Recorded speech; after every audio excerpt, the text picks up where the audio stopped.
The doctor saw my ultrasound, turned pale, and whispered, "You need to divorce him right now." The room was dim, warm gel on my stomach, heartbeat flickering on the screen. I was 12 weeks pregnant when my OB went pale. Not concerned, not thoughtful, pale. She froze the ultrasound image, zoomed in, zoomed again. Then she looked at me, not at the screen. "How long have you been married?" she asked quietly. 3 years, I said, smiling. "Why?" She hesitated. Doctors are trained not to hesitate. "Is your husband here today?" "He's at work. Should he be worried?" I tried to laugh. She didn't. Instead, she lowered her voice. "You need to divorce him immediately." My entire body went cold. "What?" Her eyes flicked toward the door, then back to me. "I cannot explain fully without further testing," she said carefully. "But what I'm seeing, this pregnancy suggests something that puts you in serious legal and medical danger." Legal? Medical? Danger. The heartbeat still fluttered on the screen like nothing was wrong. "I don't understand," I whispered. She turned a monitor slightly away from me. "Has your husband ever been tested for genetic disorders?" "No, we're both healthy." She swallowed. "Has he ever been involved in fertility treatments, donor programs, research trials?" I almost laughed again. "No, he's a software engineer. The wildest thing he's done is switch jobs." She didn't smile. "I need to run additional blood work today," she said, "and I strongly advise you not to tell him about this conversation yet." That hit harder than the divorce comment. "Why wouldn't I tell my husband?" "Because," she said slowly, "this isn't just a pregnancy surprise. This is something deliberate." The word deliberate echoed. I drove home in silence, gripping the steering wheel until my knuckles turned white. When I walked in, Ethan was in the kitchen, assembling a crib. He looked up with that soft grin that made me fall in love with him. "How's our peanut?" "Our peanut. Normal, warm, safe." I searched his face for anything unfamiliar, anything secret. "Fine," I said. He kissed my forehead. "You okay? You look pale." So did the doctor. That night, I couldn't sleep. I replayed every memory from the last year. The night he insisted on switching OB practices, the supplements he encouraged me to take, the fertility vitamin subscription he said was just wellness support. At 2:13 a.m., I got up and opened the bathroom cabinet. The vitamins were still there, unlabeled capsules in a generic amber bottle. I'd never questioned it. He said his coworker's wife swore by them. I poured one into my palm. No markings, no brand, no expiration date. My chest tightened. The next morning, my doctor's office called. "Your preliminary blood panel came back," the nurse said. "The doctor needs you in today, urgently." I was just there yesterday. I know. I didn't tell Ethan. I drove straight there. When I entered the exam room, the doctor closed the door behind her. She looked worse than yesterday. "I need you to answer something honestly," she said. "Okay. Has your husband ever donated genetic material?" "No." She studied my face carefully. "Because your fetus is showing markers that cannot biologically come from you." My ears rang. "What does that mean?" "It means," she said slowly, "the DNA suggests your baby is not genetically related to you." The room tilted. "That's impossible," I whispered. I ran it twice. Heartbeat still strong, but the numbers didn't belong to me. "That's not possible," I said again. The doctor didn't argue. She rotated the monitor toward me and pulled up the genetic screening panel. Chromosomal markers, maternal allele mapping, highlighted sections. These sequences should match your DNA profile, she explained evenly. They don't. I stared at letters and numbers that looked like code. I'm carrying this baby, I said slowly. How can it not be genetically mine? There are only a few scenarios, she replied. Lab error, rare medical phenomenon, or embryo manipulation. Embryo manipulation. The words felt clinical, terrifying. I didn't do IVF, I whispered. According to your medical file, no, she said. A pause. But your hormone levels over the last 3 months suggest assisted implantation support. My stomach dropped. Assisted implantation support. The supplements, the vitamins, the insistence on switching doctors. Could medication cause that? I asked. Yes, certain compounds enhance uterine receptivity. They're commonly used in embryo transfer protocols. The room felt smaller. Are you saying someone implanted an embryo without me knowing? I'm saying your hormonal profile mirrors someone undergoing managed implantation. I pressed my hands against my knees to stop them shaking. That's illegal. Yes. My throat tightened. Would that explain why you told me to divorce him? She exhaled carefully. If your husband had access to stored genetic material and facilitated an embryo transfer without informed consent, that's not just medical fraud, that's reproductive coercion. Criminal. My heart pounded so hard I thought I might faint. There's more, she added quietly. Of course there was. The paternal markers don't match the DNA sample you provided from your husband during initial screening.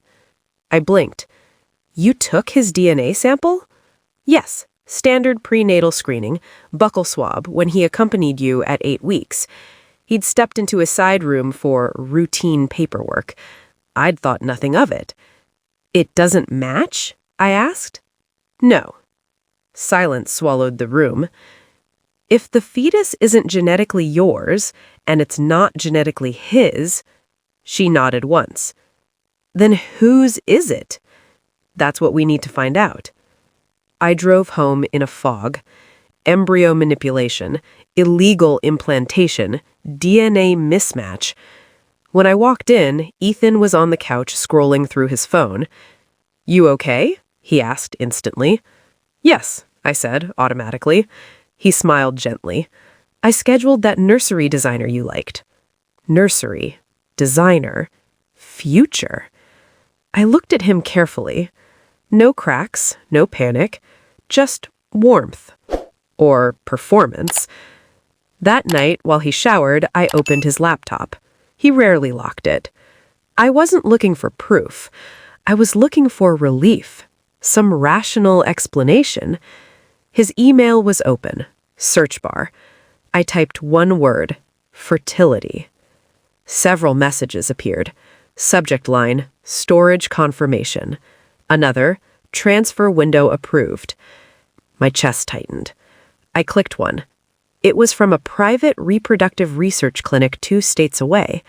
Embryo batch successfully preserved. Authorized access, E. Calloway. Ethan Calloway. My husband. Scrolling down, my breath caught. There are legal exposure risks if recipient consent documentation is incomplete. Ensure spousal signature compliance before implantation. Spousal signature. There was an attachment. PDF. Signed consent form. My name. My signature. I stared at it. It wasn't mine, but it looked almost identical. Digitally placed. Clean. Calculated. The shower turned off. I closed the laptop just as he walked into the bedroom, towel around his waist, smiling. You've been distant, he said softly. Is everything okay? I looked at the man I thought I knew. The crib in the corner, the vitamins in the cabinet, the forged signature in his email. Ethan, I asked carefully, is there anything about this pregnancy you haven't told me? For the first time since I met him, he hesitated. The hesitation lasted 2 seconds, but 2 seconds is a lifetime when you're waiting for truth. "What do you mean?" he asked carefully. I watched his eyes. "I saw the emails," I said. Silence. Not confusion, calculation. His shoulders dropped slightly. "I was going to tell you," he said. That sentence always comes after being caught. "Tell me what?" I asked evenly. He sat on the edge of the bed. "Before we met, I donated genetic material for a private research program. It was experimental. They promised anonymity, compensation, future access rights." "Access to what?" I asked. "To embryos created from my DNA." The air felt thin. "They reached out last year," he continued. "One of the batches was viable. They offered priority transfer." Priority transfer? Like a shipping upgrade? "You signed me up?" I whispered. "I wanted a family," he said quickly. "You were hesitant about timing. This guaranteed success." Guaranteed success? "You implanted someone else's embryo into me," I said. "It's biologically mine," he snapped. "It's our baby." "It's not genetically mine." He went quiet. "That part didn't matter," he said finally. "You'd still carry it. You'd still be the mother." He said it like it was generous. "You forged my consent," I said. "I didn't forge it. The clinic handles paperwork. They said it was standard." "There's an email warning about legal exposure if spousal signature compliance is incomplete." He didn't answer. "You drugged me with implantation supplements. They were hormones. It improves receptivity. You altered my body without permission." His jaw tightened. "I did it for us." No, he did it for control. The next morning, I met my doctor and a reproductive law attorney. The clinic was already under investigation. 2 prior complaints: improper documentation, unauthorized transfers. My case wasn't isolated. The attorney was blunt.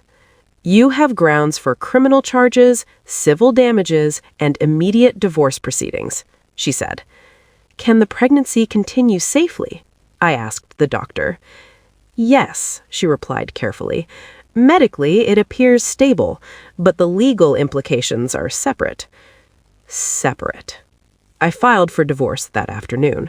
Emergency protective order, formal complaint against the clinic, fraud documentation attached. When Ethan was served, he didn't fight. He called once. "You're destroying everything," he said quietly. "No, I'm restoring consent." The clinic settled months later. Confidential compensation, revoked license, federal investigation ongoing. Ethan faced criminal charges for conspiracy and document fraud. The embryo? It was genetically his. Donor egg, not mine. I had a choice: terminate or continue. I chose to continue, not because of him, because the child was innocent. Biology doesn't define motherhood, but consent defines everything. My son was born healthy. When I held him, I didn't feel betrayal. I felt clarity. He deserved a mother who chose him, not one who was engineered into pregnancy. Ethan has supervised visitation only. Court-ordered, monitored, limited. He calls himself misunderstood. I call him accountable. So let me ask you, if someone altered your body, forged your signature, and manipulated your pregnancy in the name of love, would you stay silent to protect the family image, or would you walk away and protect your autonomy? If you believe consent is not optional, like this story, comment consent, and subscribe for more real-life stories where secrets don't survive the truth.